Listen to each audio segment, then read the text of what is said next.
जय जय स्वामी समर्थ. नमस्कार मित्र आणि मैत्रिणींनो, पुन्हा एकदा तुमचं सर्वांचं अगदी मनापासून स्वागत करते माझ्या या नवीन यूट्यूब चॅनलमध्ये. तर कामगारांसाठी आजची महत्त्वाची अपडेट असणार आहे. तर आज आहे 7 एप्रिल 2026. तर आजची महत्त्वाची अपडेट्स बघा. ज्या बांधकाम कामगारांनी आपली नोंदणी केलेली आहे, अर्ज केलेला आहे, त्याचबरोबर ज्या बांधकाम कामगारांचं रिन्युअल करायचं आहे अशा कामगारांसाठी मोठी आजची अपडेट्स असणार आहे. चॅनलवर नवीन असाल तर चॅनल सबस्क्राईब करायचं आहे, त्याचबरोबर व्हिडिओला लाईक करायचं आहे आणि शेजारचं बेल आयकॉन प्रेस करायचं आहे. जी काही नवीन अपडेट्स मिळेल तर ते तुमच्यापर्यंत सर्वात अगोदर पोहोचली जाईल आणि तुम्ही एक पण व्हिडिओ मिस करणार नाही. तर महाराष्ट्र इमारत व इतर बांधकाम कल्याणकारी मंडळातर्फे जी आपल्याला क्लेम मिळतात, 32 प्रकारचे क्लेम मिळतात. तर क्लेममध्ये बघा एसीसी किट, पेटी, सेफ्टी किट, त्याचबरोबर डिनर सेट मिळत आहे. तर आता सध्या अपॉइंटमेंट जी असणार आहे पेटी, सेफ्टी किट, डिनर सेटची, तर जिल्ह्यांमध्ये महाराष्ट्र राज्यामध्ये बंद होत्या, परंतु 4 आणि 5 एप्रिलला ह्या जी वेबसाईट होती तर ही पुन्हा नव्याने चालू झालेली आहे. बघा, मार्च महिन्यामध्ये कॅलेंडर फक्त 31 तारखेपर्यंत ओपन झालेलं होतं. 31 तारखेपर्यंत कॅलेंडर ओपन सिलेक्ट करता येत होतं, म्हणजे 20 तारखेपर्यंत अपॉइंटमेंट पूर्ण बुक झालेले होत्या आणि 31 तारखेपर्यंत वाटप सुरू होतं, केंद्रामध्ये वाटप शिबिर चालू होतं. बघा, त्यानंतर 20 मार्चपासून सर्व अपॉइंटमेंट जिल्ह्यांमधील बंद होत्या, परंतु 4 आणि 5 एप्रिलच्या दिवशी वेबसाईट चालू झालेली आहे, परंतु अपॉइंटमेंट घेता येत नाही, म्हणजे OTP सिलेक्ट करता येत नाही, OTP मिळत नाही, कॅलेंडर निवडता येत नाही. आणि बघा, जे रजिस्टर नंबर आहे तर ती रजिस्टर आपलं ॲक्टिव्ह होत नसेल. पुन्हा बघा, राज्यामध्ये पुन्हा ही जी वेबसाईट आहे अपॉइंटमेंट जी आहे एसीसी किट, पेटी, सेफ्टी किटची 4-5 तारखेला सुरू झालेली होती. तर कोणत्या जिल्ह्यामध्ये सुरू झालेली होती तर बघा, सोलापूर जिल्ह्यामध्ये आणि पुणे जिल्ह्यामध्ये ही जी वेबसाईट आहे बांधकाम कामगारांना अपॉइंटमेंट घेण्यासाठी सुरू झालेली होती. तर सध्या चालू आहे अपॉइंटमेंट सोलापूर जिल्ह्यामध्ये आणि पुणे जिल्ह्यामध्ये घेता येत आहे, परंतु राहिलेल्या जिल्ह्यांमध्ये बघा अपॉइंटमेंट घेता येत नाही. तर 4 आणि 5 तारखेपर्यंत सर्व क्लेम हे बंद होते. मग त्याच्यामध्ये रिन्युअल असेल, नोंदणी असेल किंवा अर्ज करायचा असेल, मग त्याच्यामध्ये मुलांच्या शाळेच्या शिष्यवृत्तीसाठी असेल, स्कॉलरशिपसाठी असेल किंवा मग अनेक कोणते जरी क्लेम असतील तर ते सध्या 8 दिवस सलग बंद होते. परंतु बघा, आज आहे 7 एप्रिल. तर आजची महत्त्वाची अपडेट्स बघा आपल्याला जी मिळालेली आहे.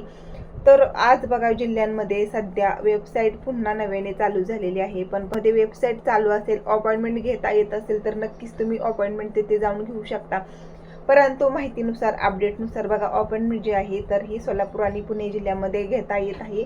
आणि ज्या बांधकाम कामगारांची बघा नोंदणी करायची राहिलेली आहे, अर्ज करायचा आहे किंवा रिन्युअल करायचं आहे किंवा मग कार्ड ॲक्टिव्ह करायचं असेल तर ही जी वेबसाईट आहे तर ही चालू आहे.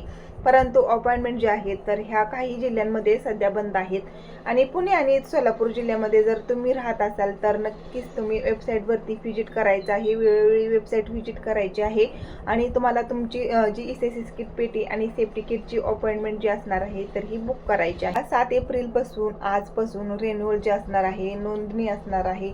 नवीन बांधकाम कामगारांची नोंदणी असेल तर ॲक्टिव्ह करण्याचं नूतनीकरण असेल तर हे सध्या चालू झालेलं आहे. आणि बघितलं गेलं तर मुलांच्या स्कॉलरशिपसाठी, शिक्षणासाठी सुद्धा क्लेम जो आहे तर शिष्यवृत्तीचा तर तो सुद्धा चालू झालेला आहे. तर काही बांधकाम कामगारांची कॉमेंट्स आलेले आहेत की ताई, शिष्यवृत्तीचा क्लेम कसा करायचा आहे, कोणत्या मुलांसाठी शिष्यवृत्ती मिळत आहे. तर बघा, जिल्ह्यांमध्ये अनेक प्रकारचे क्लेम हे चालू आहेत. तर बांधकाम कामगारांसाठी अनेक असे भरपूर क्लेम्स हे आहेत. तर त्याच्यामध्ये 32 प्रकारचे क्लेम असतात. तर त्याच्यामध्ये घरी बसल्या बांधकाम कामगारांची नोंदणी करायची आहे, वरतीच आपल्याला नोंदणी करता येत आहे, अर्ज करता येत आहे आणि बांधकाम कामगारांनाच घर बसल्या ह्या योजनेचा जो आहे लाभ घ्यायचा आहे. तर बघा, कामगारांच्या मुलांच्या शिक्षणासाठी शिष्यवृत्ती मिळत आहे, स्कॉलरशिप मिळत आहे, म्हणजे जे बांधकाम कामगारांचं पाल्य आहे तर त्यांच्यासाठी आहे. मग हा जो क्लेम असणार आहे शिष्यवृत्तीचा, स्कॉलरशिपचा, तर मुलांच्या शिक्षणासाठी आहे. नोंदणीकृत बांधकाम कामगार असणार आहे तर त्यांच्यासाठी हा जो क्लेम असणार आहे तर तो जो क्लेम असणार आहे तर हा करता येणार आहे. तर 1ली ते 7वी पर्यंत बघा 2500 रुपये आपल्याला वर्षाला मिळत असतात. म्हणजे आपलं जे लेबर कार्ड असतं तर ते ॲक्टिव्ह करून घ्यायला लागत असतं. वर्षानुवर्ष हे लेबर कार्ड आपल्याला ॲक्टिव्ह करून घ्यायला लागत असतं. म्हणजे 1ली ते 7वी पर्यंत 2500 रुपये, आणि त्यानंतर 8वी ते 10वी 5000 रुपये मिळतात. त्यानंतर बघा 11वी 12वी त्यांना 10,000 रुपये मिळतात. तिथं असेल, इन्कम असेल तर 20,000 रुपये प्रतिवर्षी मिळत असतात.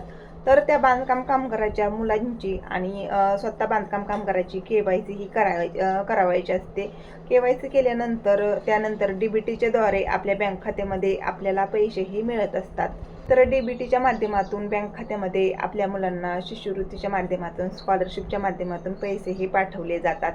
बघा, हे जे पैसे असतात, स्कॉलरशिप असते, तर नोंदणीकृत जे बांधकाम कामगार असतात तर त्यांच्याच पाल्यांना, त्यांच्याच मुलांना मिळत असते. ज्या बांधकाम कामगाराची नोंदणी ॲक्टिव्ह असेल किंवा नसेल तर त्यांनी ॲक्टिव्ह करून घ्यायची आहे, रिन्यू करून घ्यायचं आहे आणि आपल्या मुलांचा शाळेतील जो काही अर्ज आहे तर तो शिक्षकांकडून घ्यायचा आहे. त्यानंतर बघा, मुलांची स्कॉलरशिप करायसाठी तुम्ही क्लेम करायचा आहे. कामगाराची KYC असेल, मुलांची KYC असेल तर त्यासाठी तुम्हाला KYC करायची आहे. जे नोंदणीकृत बांधकाम कामगार असतात तर त्यांनाच ही रोख रक्कम दिली जाते.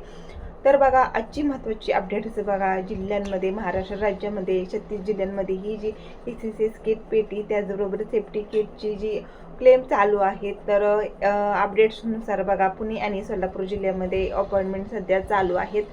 कामगारांचा जो प्रश्न असेल तर बघा, तुम्ही नक्कीच मला कॉमेंट करून सांगायचं आहे. तुमच्या जिल्ह्यामध्ये सुद्धा ECCS किट पेटी, सेफ्टी किट चालू आहे की नाही अपॉइंटमेंट, तर मला ते तुम्ही कमेंट करून सांगायचं आहे. आणि हा जो व्हिडिओ असणार आहे जास्तीत जास्त बांधकाम कामगारांपर्यंत शेअर करायचा आहे.